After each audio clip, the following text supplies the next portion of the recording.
भारत की न्याय व्यवस्था कैसी हो, कौन व्यक्ति न्याय करे, जो व्यक्ति न्याय कर रहा है उसके अंदर मतलब क्या खासियत हो, क्या काबिलियत हो। जब भारतीय दृष्टि से, भारतीय न्याय दर्शन से इस विषय में बात करते हैं तो कुछ हमें प्रश्नों के ऊपर हमें समझना पड़ेगा। देखिए, एक बड़ा सिंपल सा सिद्धांत है कि जो खुद अपराध बोध से ग्रसित होगा वे कभी भी किसी के साथ मतलब न्याय नहीं कर सकता। जो खुद व्यक्ति किसी अपराध बोध से ग्रसित है वो हमेशा उस अपराध को क्या बोलेगा कि इस अपराध की श्रेणी से इसको हटा देगा। इसी विषय में बात करते हुए मैं बात रख रहा हूँ। देखिए कि कभी शराब पीने वाला, किसी शराब जिसने पी है, क्या उसको शराब पीने की सजा दे सकता? क्या एक चोरी करने वाला व्यक्ति, क्या किसी चोर को सजा दे सकता है? क्या कोई धूम्रपान करने वाला व्यक्ति या मांसाहार करने वाला व्यक्ति, क्या किसी धूम्रपान करने वाले या मांसाहार व्यक्ति को सजा दे सकता है? क्या एक व्यभिचार में डूबा व्यक्ति, क्या दूसरे व्यभिचारी को सजा दे सकता है? क्या भ्रष्टाचार में डूबा व्यक्ति, क्या दूसरे भ्रष्टाचारी को मतलब भ्रष्टाचार के लिए सजा दे सकता है? क्या खुद एक हत्या का आरोपी व्यक्ति दूसरे हत्या के आरोपी व्यक्ति को हत्या के आरोप में सजा दे सकता है? जो खुद बलात्कारी हो, क्या वह दूसरे के बलात्कार के लिए सजा दे सकता है?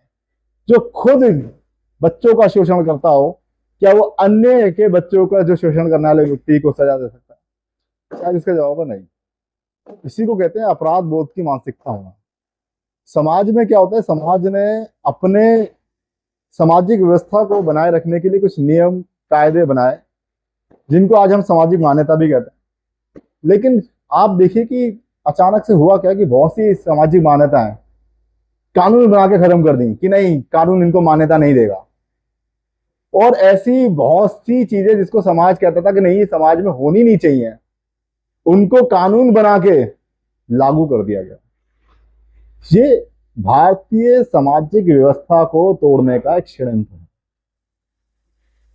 मैं जब एक यूरोप की तरफ एक बहुत पुराने जो सोचता हूँ, कल्पना करता हूँ, तो वहां पे मैं क्या देखता हूँ कि जो अपराधी लोग थे उनके हाथ में व्यवस्था थी।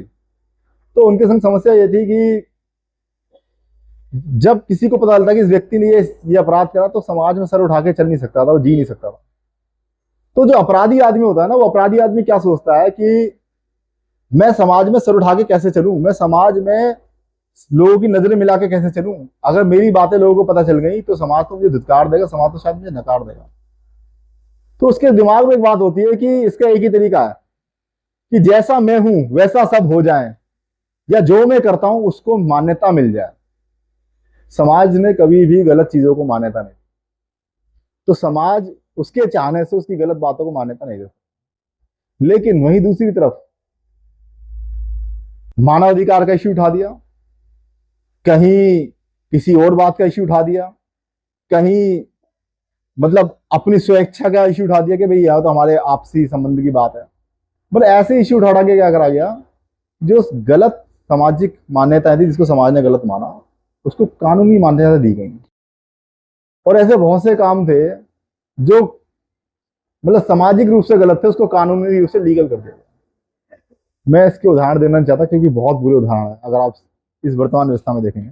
लेकिन मैं एक चीज कहना चाहता हूं कि जो सच में अपराध से ग्रसित व्यक्ति होगा, अगर उसको कहा जाए कि भाई जिस अपराध से तू ग्रसित है ये बात तू जानता है और कोई नहीं जानता, पर तेरे सामने उसी अपराध में कोई व्यक्ति खड़ा है, क्या तू उसे सजा देगा? नहीं।